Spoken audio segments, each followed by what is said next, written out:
días, hoy estamos con Senen Barro, catedrático experto en el área de computación e inteligencia artificial. Bien, como ya sabemos, el reconocimiento facial es una tecnología que permite verificar un sujeto a través de una imagen. Actualmente se utiliza incluso en los teléfonos para desbloquearlos con el Face ID. Pero, ¿con qué fines surge el reconocimiento facial y cómo fueron sus inicios?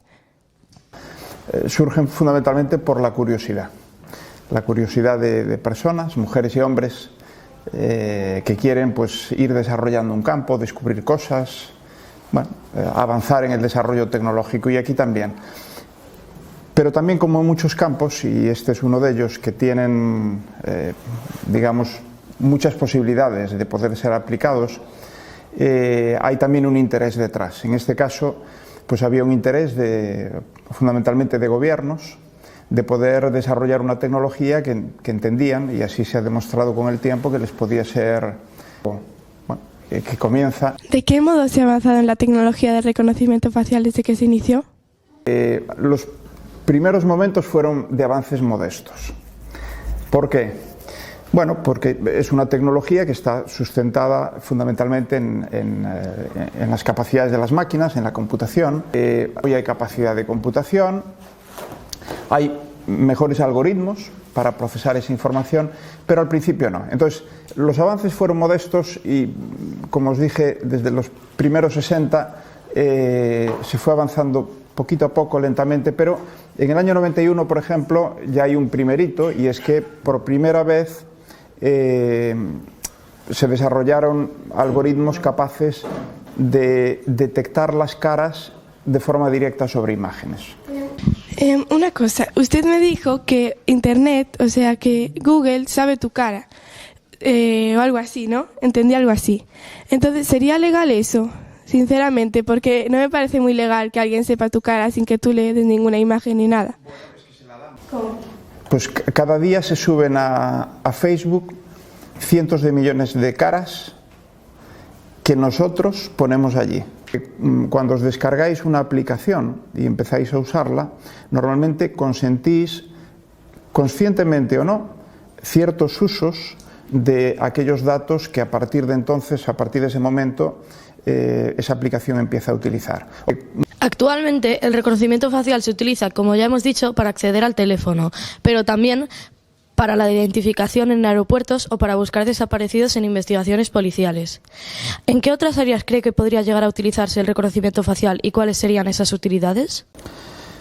Bueno, yo diría que se puede utilizar, en fin, ya se está utilizando en docenas de aplicaciones muy diversas, pero muchas de las aplicaciones están todavía por imaginar y, por supuesto, por construir, ¿no? Por resolver. Pensad que, por ejemplo, nosotros, las personas, la principal forma de reconocer a nuestros semejantes es a través de la vista. O sea que interaccionamos con el mundo fundamentalmente, no solo, pero fundamentalmente a través de la vista, y reconocemos a nuestros semejantes así. De hecho, la evolución, lógicamente, nos ha hecho muy competentes en esa labor. Parece sorprendente, pero podemos identificar muy bien las caras y reconocer cualquier cara asociada a una persona que ya conocemos, dentro de los cientos o miles, a lo mejor, de personas que de algún modo reconocemos. Y eso ha sido construido evolutivamente porque tiene ventajas evolutivas, ¿no? Es más, ¿nunca os ha pasado que habéis visto en una piedra algo que parecía una cara, o en una nube? Bueno, pues eso se llama pareidolia, y es la identificación o el reconocimiento, al menos puntualmente, de cierta silueta que nos puede recordar una cara en cosas que no son personas, que son objetos, ¿no?, que nos rodean. Y eso, de nuevo, tiene un interés evolutivo, porque es muy importante dentro de la evolución, dentro de nuestra supervivencia, dentro de la relación con nuestros semejantes, por ejemplo, que seamos capaces de reconocer sus intenciones, sus sentimientos en las caras, ¿no? Bueno, ¿a dónde quiero ir? Si eso es tan importante para nosotros, tenemos que pensar que va a ser importante que las máquinas lo hagan también. Es decir, que las máquinas reconozcan nuestras caras, pero no solo para identificar la persona que se asocia a esa cara, sino para saber cuáles son sus sentimientos en un momento dado, cuáles son sus intenciones, para empatizar. Hoy se trabaja mucho en inteligencia artificial en máquinas que de algún modo desarrollen algún tipo de empatía. Es decir, que viendo nuestras caras, dialogando con nosotros, puedan de algún modo reconocer aquella comunicación que es no verbal, que es gestual o es de expresiones, ¿de acuerdo? Y eso es muy importante. Bueno, ¿a dónde nos lleva esto? Porque ya veis que me enrollo mucho, ¿no? Pues nos lleva a un sinfín de aplicaciones que nos interesan. Nos interesa la seguridad, por supuesto, y el reconocimiento facial se usa, por ejemplo, para identificar a personas, permitirles o no el acceso a lugares o a dispositivos. Lo usamos, el primer móvil, bueno, miento. Los primeros móviles que empezaron a utilizar el reconocimiento facial para que el usuario, el dueño del móvil, pudiera, digamos, desbloquearlo, son del año 2015. Pero sobre todo se popularizó cuando Apple metió en uno de sus iPhone, en el 10 concretamente, en el 2017, esta posibilidad.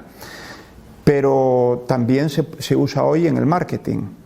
O sea, el que podamos a través de una cámara saber cuál es la respuesta que un cliente o potencial cliente da a según qué producto, sea en una tienda real o en una tienda virtual, es útil para las empresas, porque así saben de algún modo si un producto te genera mayor o menor interés, ¿de acuerdo?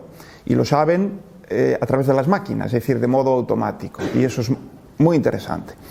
Sirve para el ocio, porque por ejemplo, pues hay muchas aplicaciones que nos permiten, digamos, identificar caras en imágenes o vídeos y asociarles filtros que las cambian de algún modo, y eso pues nos puede ser interesante. A veces incluso filtros que van haciendo cambiar esa cara de modo que la van convirtiendo en cómo sería a lo largo del tiempo. Es un poco especulativo esto, porque nunca lo vamos a saber al 100%, pero hay ciertas formas de hacerlo con bastante fundamento, y eso, por ejemplo, pues puede servir para identificar a gente que se ha perdido. Pongo un ejemplo real. En India, en Nueva Delhi, hace unos años, usaron el reconocimiento facial para identificar a niños y niñas que estaban en orfanatos y cuyos padres no se conocían. Bueno, pues a través de eso permitieron emparejar a 3.000 niños o niñas con sus progenitores, con sus padres y sus madres, que, bueno, por fin pudieron encontrarles después de haberles perdido, ¿no? Pues fijaros lo importante que es eso. En fin, las aplicaciones son enormes. El pago por la cara, pero por la cara no significa gratis, sino pagar a través de nuestra cara. Yo hace pocos años, en mi último viaje a China, me sorprendió mucho ver cómo se había generalizado en las grandes ciudades el pagar, por ejemplo, en las máquinas de venta automática, una Coca-Cola, un refresco, un sándwich, por la cara. Entonces, la persona seleccionaba el producto, ponía su cara delante de una cámara, y obviamente estaba previamente identificada esa persona y por tanto autorizada para poder pagar así. La máquina reconocía quién era y automáticamente pues le carga en su cuenta bancaria el coste de ese producto, pero sin usar tarjetas, sin usar monederos digitales, sin usar móvil, sin usar solo su cara. O sea que fijaros si hay, en fin, aplicaciones y aplicaciones y aplicaciones posibles. En países como China parecen estar usando la inteligencia artificial y otros sistemas como el reconocimiento facial para controlar a la población. ¿Cuáles son los límites legales y éticos a la hora de usar estos sistemas? Bueno, a ver, los límites legales y éticos nos los ponemos nosotros. Quiero decir, los límites legales son los que cada país, que tiene la capacidad de regular, de desarrollar y aprobar la legislación que le compete, pues pone. Claro, China pues no pone muchos, es decir, al final es un país donde bueno, pues el gobierno es omnipresente y lo decide prácticamente todo, y efectivamente es un país sometido a un férreo control de su población. Con las tecnologías es mucho más fácil hacerlo, claro. Y efectivamente en China, por ejemplo, se aplica algo que aquí en Europa se quiere impedir, que de momento no se aplica, pero además se quiere impedir por ley que se pueda aplicar, que son los sistemas de puntuación social. ¿De acuerdo? Un sistema de puntuación social sería una especie de carné por puntos que cada uno tenemos, pero no para conducir, que eso existe, sino para penalizarnos si tenemos un comportamiento, digamos, entre comillas, social inadecuado. Que cruzamos un semáforo en rojo, ¡pum!, penalización. Que tiramos una colilla al suelo, penalización. Que tenemos algún tipo de incidente porque hemos discutido con alguien, o ya no digamos si hemos tenido algún tipo de pelea, o tenemos algún tipo o hemos tenido algún tipo de delito, aunque hayamos pagado por él, de algún modo nos queda como esa huella, como esa penalización, que puede ser incluso pues de por vida. Estos carnés de puntuación social se están poniendo en práctica en China, y son muy discutibles, porque yo no voy a defender que se puedan tirar, o se deban, por supuesto, tirar colillas al suelo, que haya que cruzar en rojo, pero no podemos vivir en un estado de absoluto control donde a través de la tecnología se ve cada una de las cosas que hacemos y se nos va puntuando como buenas o malas personas, y eso tiene consecuencias. Por ejemplo, para que después no te concedan un crédito, no puedas tener una beca, no puedas tener cierto tipo de empleos, sobre todo si son empleos públicos, etc. Yo creo que eso tiene sentido cuando hablamos de delitos graves, serios, pero no cuando hablamos de vivir la vida de un modo más o menos normal, ¿no? No somos perfectos, y entonces si cada imperfección, cada pequeño error que cometemos se nos penaliza así, pues no parece muy razonable. Europa, que está muy comprometida con regular y hacer un buen uso de la inteligencia artificial, porque es consciente de que es una tecnología muy poderosa y hay que, por tanto, regularla bien, una de las cosas que quiere prohibir es precisamente esto, los sistemas de puntuación social. O también quiere prohibir los sistemas de reconocimiento facial indiscriminados. O sea que sin ninguna razón, en plena calle, se pueda estar a través de cámaras reconociendo quién es quién y qué está haciendo en cada momento. Y yo, no sé vosotros, ¿qué creéis? ¿Que eso hay que prohibirlo o no? Sí, yo creo que sí. ¿Verdad?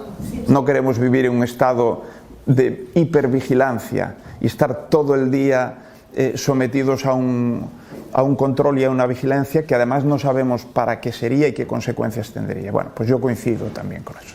Y Tomás, ¿por qué eso simplemente se está usando en China? Bueno, hay dos razones por las que China, digamos, está haciendo este tipo de usos del reconocimiento facial y en general de la tecnología. Uno, tiene tecnología propia, o sea, es uno de los países que más ha invertido en desarrollar la inteligencia artificial y todas las tecnologías de la información y las comunicaciones en general, por tanto tiene la tecnología para hacerlo. Y dos, es un país donde el gobierno es omnipotente y por tanto nadie le discute al gobierno, o si lo hace pues tiene serias consecuencias para la persona, el uso que quiere hacer de este tipo de tecnología. Entonces al final es una pescadilla que se muerde la cola. El gobierno sabe que a través de la tecnología y usada con estos fines controla a la población. La población sabe que están siendo controlados pero que no tienen capacidad de reacción, por tanto consiente, y esto va pues haciendo que el gobierno se reafirme en este tipo de medidas de control. No ocurre eso, por fortuna, en los países de Europa, por ejemplo, ni en Estados Unidos tampoco. ¿Qué peligros hay al usar el reconocimiento facial? Bueno, hay muchos. Todos los peligros derivados de un mal uso, no digamos ya de un abuso, ¿no? Ahora he puesto algunos ejemplos. Peligros de pérdida de privacidad, ¿de acuerdo? De lo que hablábamos antes. Al final el reconocimiento facial es una herramienta tremendamente poderosa porque nos puede identificar. Peligros de errores. ¿Qué ocurre? ¿Es infalible? No. Dentro de las técnicas biométricas, aquellas que dependen de algo que nosotros somos, porque fijaros, por ejemplo, cuando se habla de seguridad, de poner protecciones, por ejemplo, para el acceso a lugares o a cosas, como puede ser una computadora, un software, etcétera, una base de datos, básicamente hay tres medidas de poner controles de acceso. Una, por algo que nosotros tenemos, una llave. Si no tengo la llave de la cerradura, no puedo entrar en tal puerta que está cerrada con llave. Otra es algo que sabemos, una clave. Yo entro con una clave en mi tableta. Es algo que sé. Problema, puedo compartirlo con otras personas y al final cuando compartes una clave de acceso a según qué recursos, pues estás debilitando la seguridad. Y otra es algo que somos, una huella dactilar, es algo que yo tengo, digamos, como persona, ligado a mi cuerpo, mi voz, que también es bastante característica de la persona, mi cara. Pues la cara es la más débil de ellas, en el sentido de que, en principio, es la que está sujeta a más errores de identificación o incluso de que alguien pueda suplantarnos, ¿de acuerdo? Pero es muy útil, porque no necesito un contacto. Al final con la huella tengo que poner la huella, pero con una cámara puede estar a distancia, ¿de acuerdo? La huella no. Normalmente hay que ponerla sobre la superficie, sobre el reconocedor de huellas. Pero identificarnos la cara se puede hacer con bastante facilidad a distancia a través de una cámara. Y eso pues es muy interesante desde el punto de vista de la flexibilidad de las aplicaciones, pero al mismo tiempo está sometido a errores y a posibilidades de suplantación. Y pensemos en los errores, por ejemplo. Claro, que Facebook etiquete mal mi cara cuando alguien sube una fotografía, pues es irrelevante probablemente. Pero si se usa eso en un juicio donde yo soy acusado de un cierto delito, sobre todo si es un delito grave, y resulta que a través de un sistema de reconocimiento facial se dice que yo fui la persona que cometió el delito y hay un error, y los puede haber, pues las consecuencias son muy serias. Y esos errores existen. Por tanto, fijaros, errores, problemas de privacidad, problemas de suplantación de la persona y por tanto alguien puede estar haciendo cosas en mi nombre, por mi cara, y no soy yo. Entonces, al final, pues es lo de siempre. La tecnología nos da muchas... ¿Qué peligros hay al usar el reconocimiento facial? Hay muchos. Todos los peligros derivados de un mal uso, no digamos ya de un abuso, ¿no? Ahora he puesto algunos ejemplos. Peligros de pérdida de privacidad, ¿de acuerdo? De lo que hablábamos antes. Al final el reconocimiento facial es una herramienta tremendamente poderosa porque nos puede identificar. Peligros de errores. ¿Qué ocurre? ¿Es infalible? No. Dentro de las técnicas biométricas, aquellas que dependen de algo que nosotros somos, porque fijaros, por ejemplo, cuando se habla de seguridad, de poner protecciones, por ejemplo, para el acceso a lugares o a cosas, como puede ser una computadora, un software, etcétera, una base de datos, básicamente hay tres medidas de poner controles de acceso. Una, por algo que nosotros tenemos, una llave. Si no tengo la llave de la cerradura, no puedo entrar en tal puerta que está cerrada con llave. Otra es algo que sabemos, una clave. Yo entro con una clave en mi tableta. Es algo que sé. Problema, puedo compartirlo con otras personas y al final cuando compartes una clave de acceso a según qué recursos, pues estás debilitando la seguridad. Y otra es algo que somos, una huella dactilar. Es algo que yo tengo, digamos, como persona, ligado a mi cuerpo, mi voz, que también es bastante característica de la persona. Mi cara. Pues la cara es la más débil de ellas, en el sentido de que, en principio, es la que está sujeta a más errores de identificación o incluso de que alguien pueda suplantarnos, ¿de acuerdo? Pero es muy útil, porque no necesito un contacto. Al final, con la huella tengo que poner la huella, pero con una cámara puede estar a distancia, ¿de acuerdo? La huella no. Normalmente hay que ponerla sobre la superficie, sobre el reconocedor de huellas. Pero identificarnos la cara se puede hacer con bastante facilidad a distancia a través de una cámara. Y eso pues es muy interesante desde el punto de vista de la flexibilidad de las aplicaciones, pero al mismo tiempo está sometido a errores y a posibilidades de suplantación. Y pensemos en los errores, por ejemplo. Claro, que Facebook etiquete mal mi cara cuando alguien sube una fotografía, pues es irrelevante probablemente.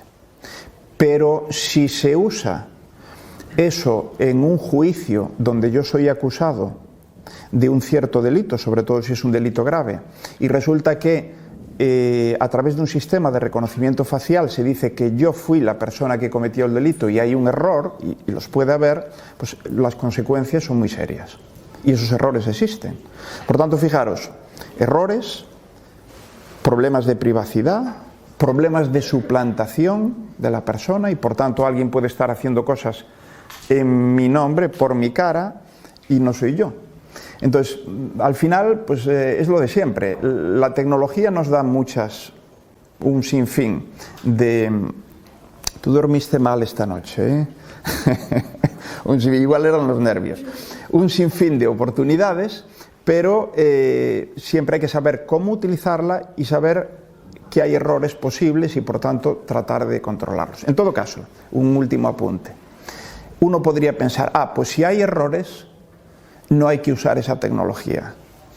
Bueno, pues esto sería un sinsentido.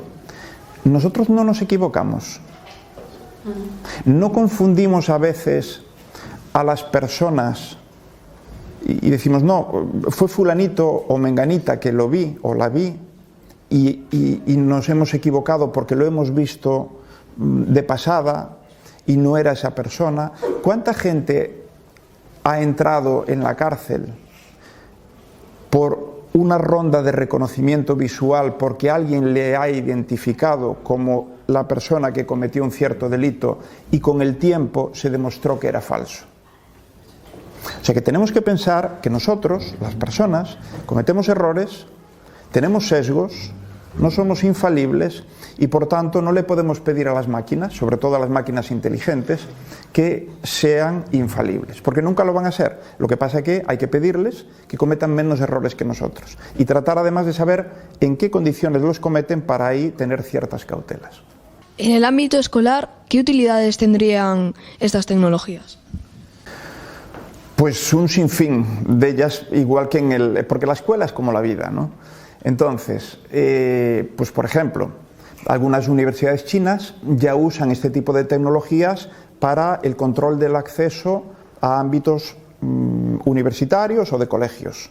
Por ejemplo, en residencias universitarias. Entonces, a través del reconocimiento facial te permiten o no el acceso. Puedes utilizarlas para la identificación de personas en exámenes o cuando hay algún tipo de prueba que debe de hacer cada persona y debe de ser reconocida como tal, ¿no? Si hay un examen, los profesores y profesoras no queremos que tú le hagas el examen a él, ¿verdad? Y por tanto, ¿cómo hacemos esa identificación? Pues lo hacemos visualmente, pero si tienes muchos estudiantes, a lo mejor tienes que pedirles algún tipo de documento. Y eso acaba siendo engorroso. A través de un reconocimiento facial puedes saber quién es quién y por tanto tener una identificación automática. Pero lo más interesante, desde mi punto de vista, sobre los usos que hoy ya se están haciendo del reconocimiento facial asociado a la educación, son aquellos que tienen que ver con algo que antes apuntaba, es decir, reconocer, por ejemplo, el grado de atención que un estudiante está prestando a cierto tipo de contenidos, a una clase, si están motivados o no, si hay momentos donde decae su atención, porque por ejemplo, por el tipo de contenido, porque no ha habido descanso, pues mira, ella se ríe con lo del descanso, ¿viste? Le gusta. Las personas no somos capaces de mantener la atención más allá de 15 o 20 minutos más o menos seguidos. Hay que hacer micro descansos en el aula y desde luego descansos entre clase y clase para que realmente podamos seguir esos contenidos con cierto interés. Entonces, en China, no solo, pero en China se está usando ya mucho en aulas para ver cómo los estudiantes están, digamos, atendiendo al discurrir de la clase. Entiendo que no para penalizarles, sino un poco para tener una información que es muy útil para planificar mejor los contenidos, los horarios. ¿A qué horas, por ejemplo, del día se presta más atención y a qué horas no? ¿Cuál es el tiempo que de forma continuada se puede mantener el interés de los alumnos según en qué materias?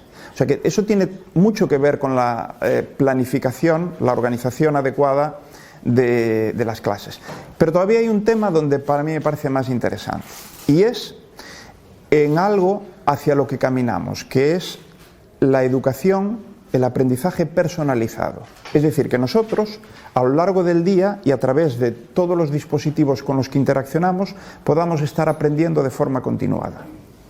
En nuestra casa, leyendo a través de la tableta, podríamos estar aprendiendo con un asistente virtual que nos fuera orientando en el proceso de aprendizaje, que fuera detectando qué cosas nos interesan más, qué conocimientos tenemos y cuáles no, de aquellos de los que carecemos, que nos vaya aportando cierta información de modo natural, sin que sea una presión, para que vayamos aprendiendo, digamos, no como un castigo, sino como una recompensa permanente. Bueno, pues para que las máquinas, el software, los asistentes al aprendizaje personalizado hagan esto, tienen que saber cómo estamos respondiendo. Y una forma de saberlo es a través de nuestras caras.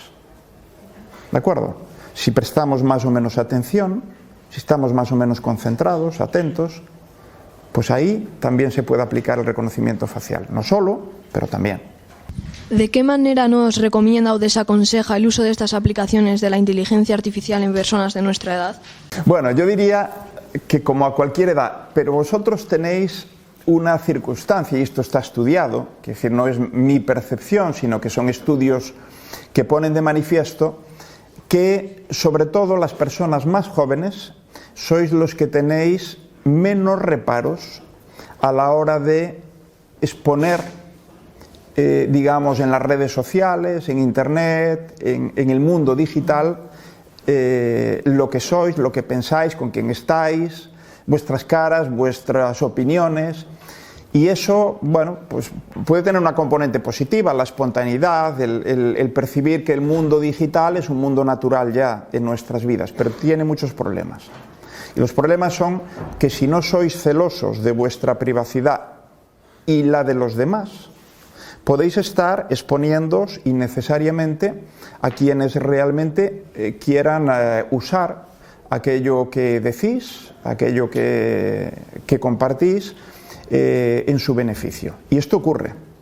Es decir, ocurre que hay empresas que, es verdad que a veces con autorización, antes lo decía, pero claro, es una autorización engañosa, porque cuando os vais a descargar una aplicación, es cierto que a lo mejor os dice, oye, marca aquí si estás de acuerdo con todas las condiciones de uso. Pero ¿quién se lee 20 o 30 páginas de condiciones de uso que además nadie entiende? Están hechas para no ser entendidas.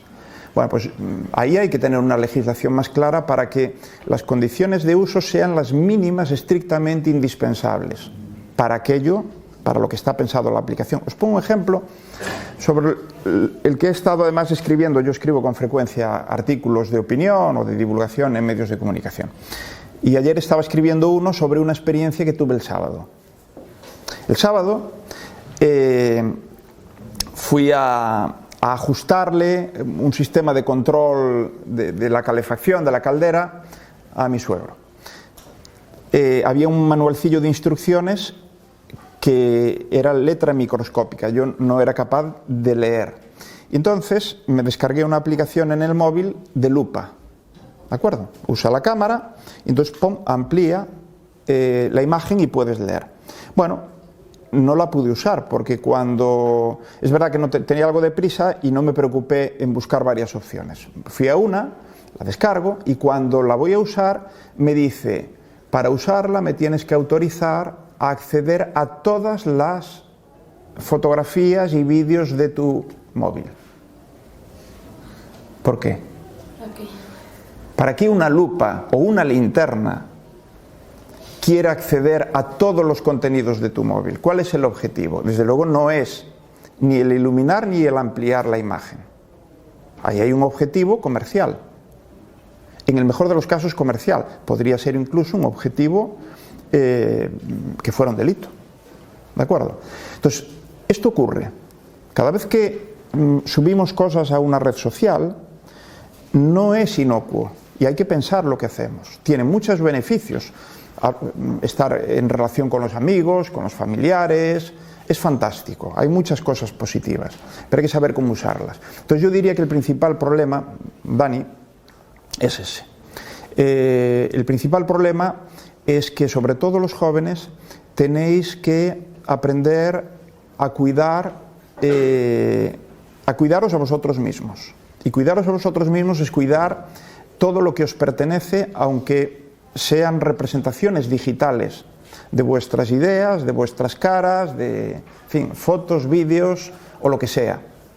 Ese es el principal problema, porque ahí hay muchas personas, incluso muchas empresas y hasta gobiernos en según qué lugares, que tienen interés en esa información porque eso les da poder, capacidad de control o poder económico.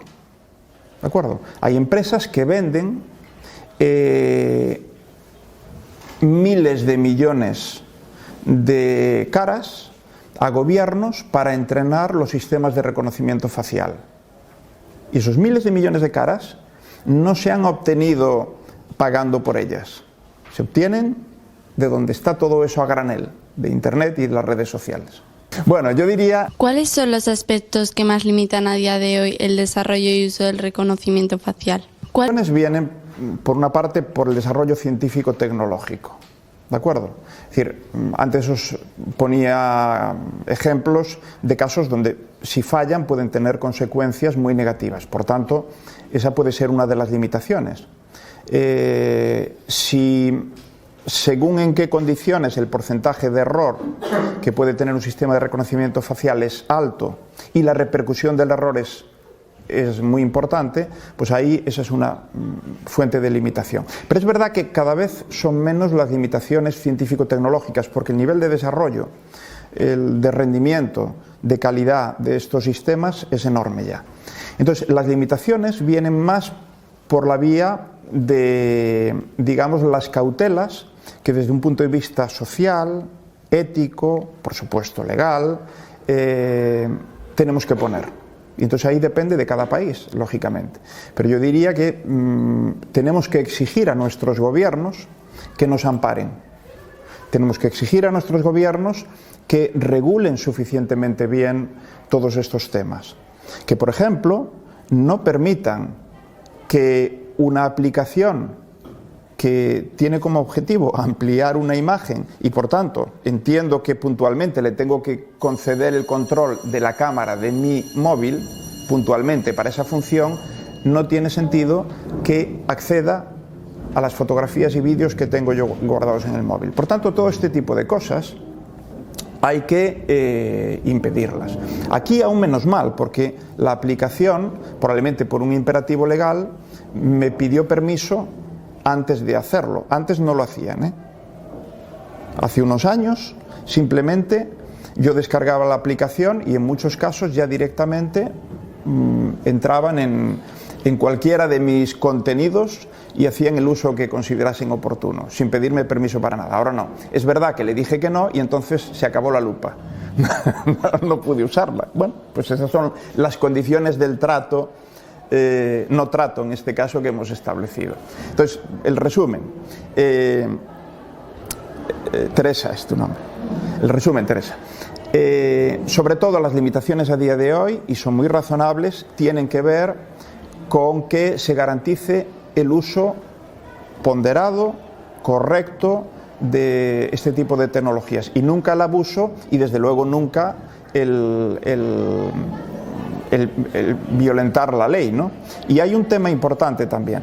Muchas veces oiréis que se está intentando poner límites éticos al uso de todo este tipo de tecnologías. Y eso está bien, pero no es suficiente, porque la ética no es un imperativo legal. Y por tanto una empresa puede conocer que hay cierto marco ético para usar o no las tecnologías en según qué aplicaciones, pero dice, bueno, esto no me obliga, es una referencia. Y si la sigo, pues estaré haciéndolo bien, pero a mí me interesa hacer más dinero que hacerlo bien.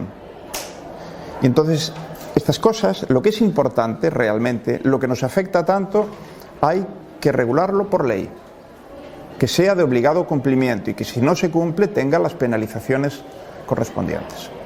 Sobre la pregunta que acabas de hacer, ¿en qué ciudades de España se cuida más la imagen de las personas con leyes? Probablemente ocurre, pero no tengo un conocimiento preciso de que en España en este momento haya ciudades que hayan hecho algún tipo de regulación dentro del ámbito de su competencia, cuidado, expresa en este sentido. Pero, por ejemplo, en Estados Unidos sí.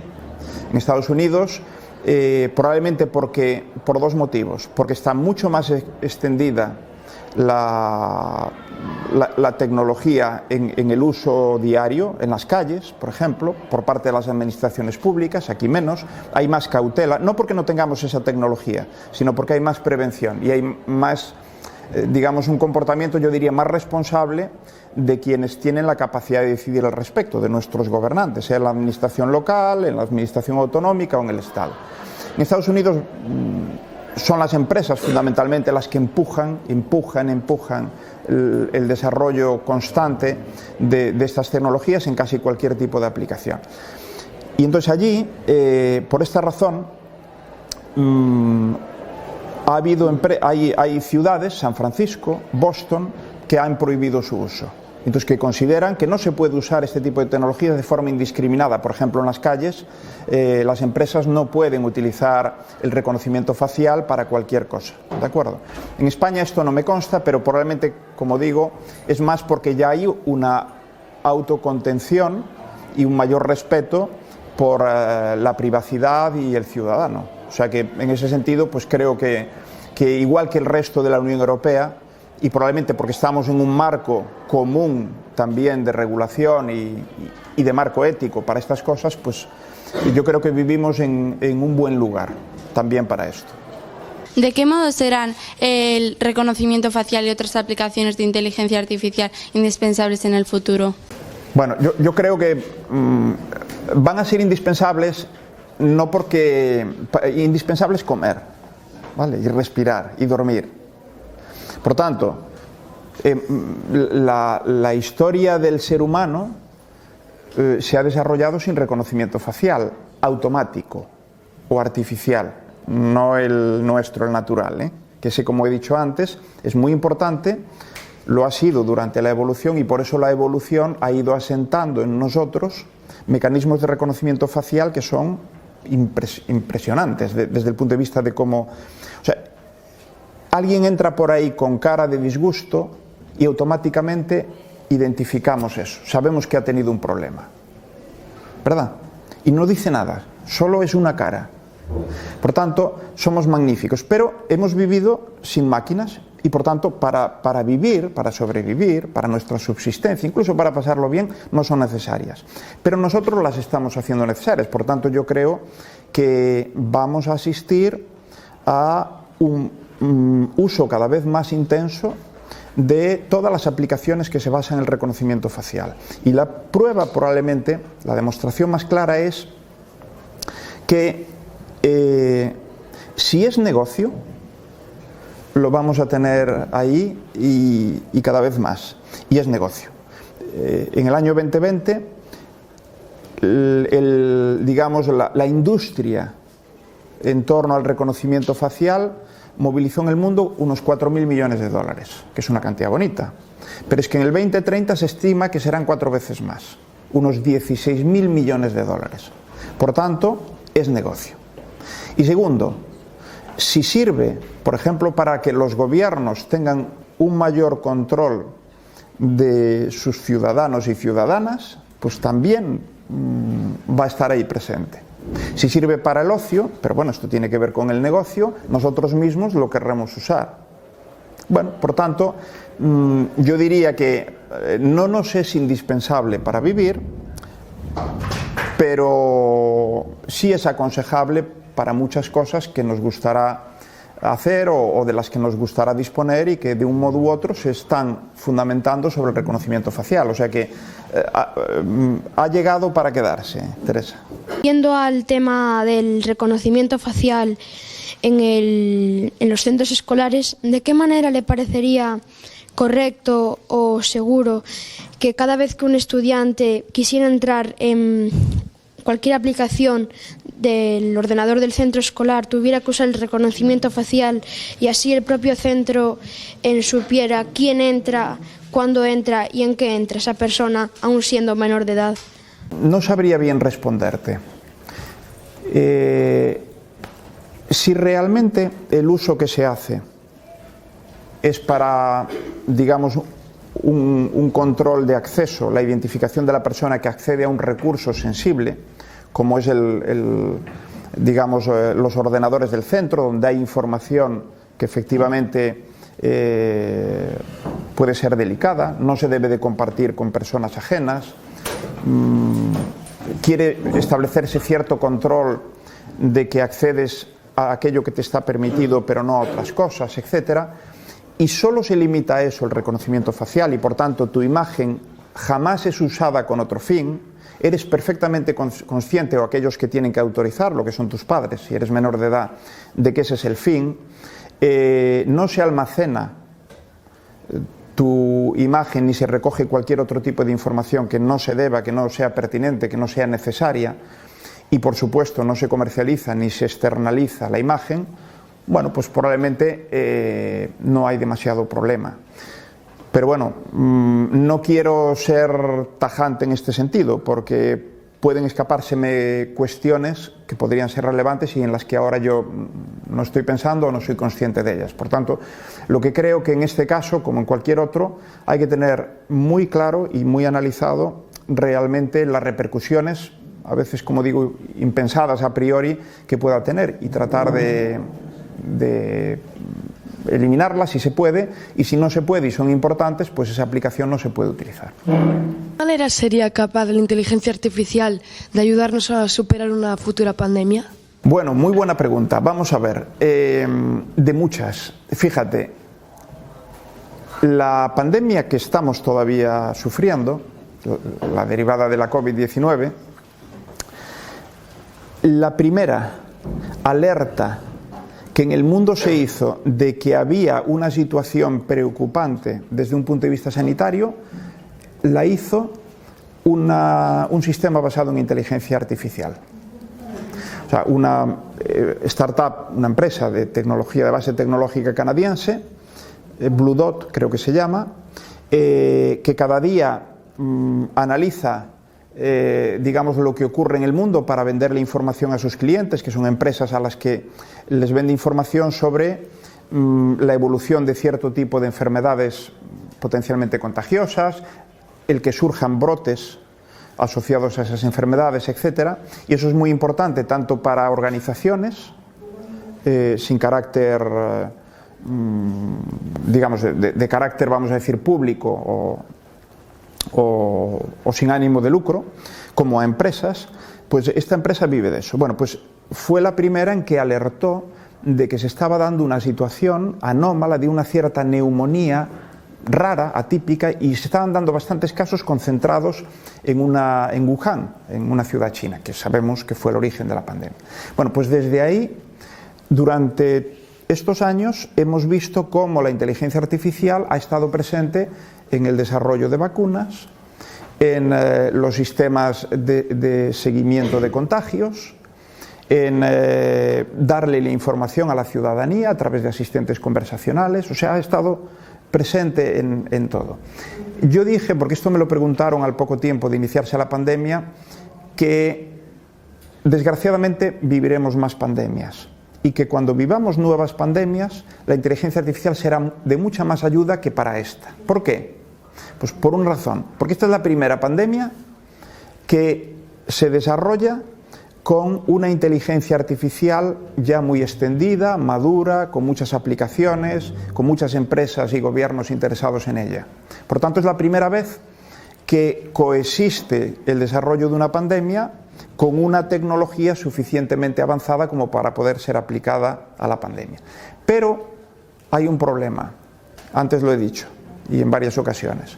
La mayor parte de las aplicaciones y usos de la inteligencia artificial se basan en disponer de datos, muchos datos. Y esos datos son los que tenemos ahora, pero no teníamos cuando la pandemia se originó.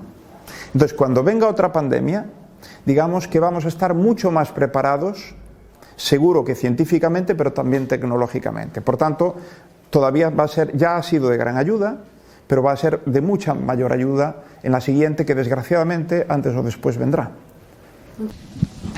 Buenos días. Puesto a que aplicaciones como Instagram, Facebook o WhatsApp fueron acusadas de robo de datos, ¿cuál dirías que es la más peligrosa en ese aspecto? No lo sé. Yo creo que lo más peligroso no es una aplicación en sí, sino el que está detrás de ella. Es decir, Facebook ha demostrado, en definitiva, y Facebook es WhatsApp también, y ha demostrado pocos escrúpulos realmente en el uso de la información.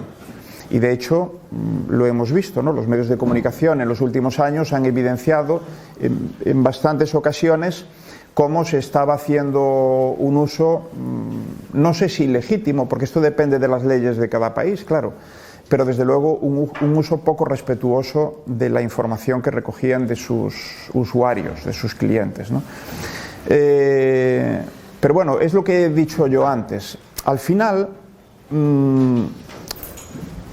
yo creo que la principal responsabilidad es de los ciudadanos y ciudadanas en cuanto a exigir nuestros derechos, preocuparnos por nuestra privacidad, ser conscientes y preocuparnos de tener esa información de aquello que cedemos y en qué condiciones lo hacemos y si nos parece bien o no. Y, lógicamente, exigirle a nuestros gobiernos, a nuestros representantes políticos, que actúen en consecuencia. Porque las empresas, en general, solo van a actuar en el marco de la ley y si las sanciones son suficientemente contundentes y si hay un empeño, además, de ver si se está cumpliendo o no la ley. Con esto no quiero estigmatizar a las empresas, pero su fin es ganar dinero. Si no ganan dinero, no sobreviven y, por tanto, no tiene sentido. Nunca podemos negarle a una empresa que es legítimo que intente ganar dinero y cuanto más mejor. Lo que pasa es que sí que le podemos, a través de quien tiene la capacidad de regular cómo funcionan y sancionarles en consecuencia si no lo hacen, que defiendan nuestros intereses. ¿De acuerdo? Y a mí no me interesa una empresa que comercializa con mis datos. Y si consiento, tengo que ser claramente conocedor de en qué condiciones lo hace, para quién, con qué tipo de datos y qué me da a cambio, claro. Y que todo...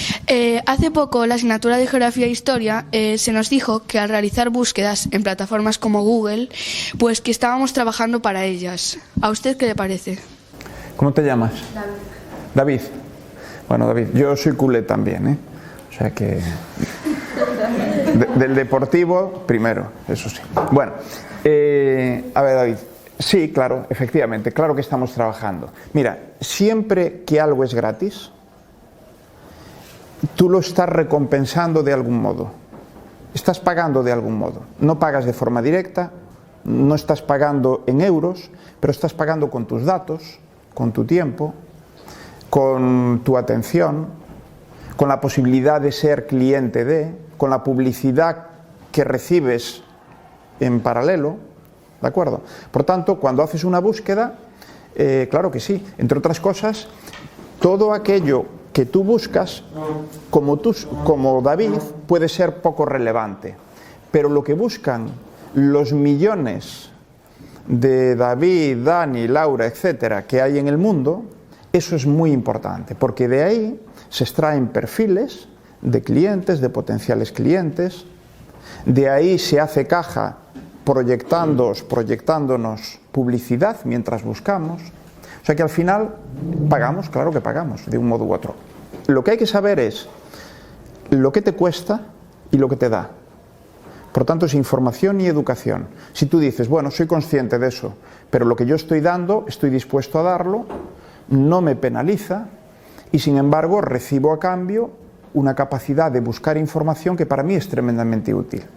Bueno, pues no pasa nada. El problema es cuando no eres consciente de lo que das y además no te gustaría dar lo que das si fueras consciente. Muchas gracias.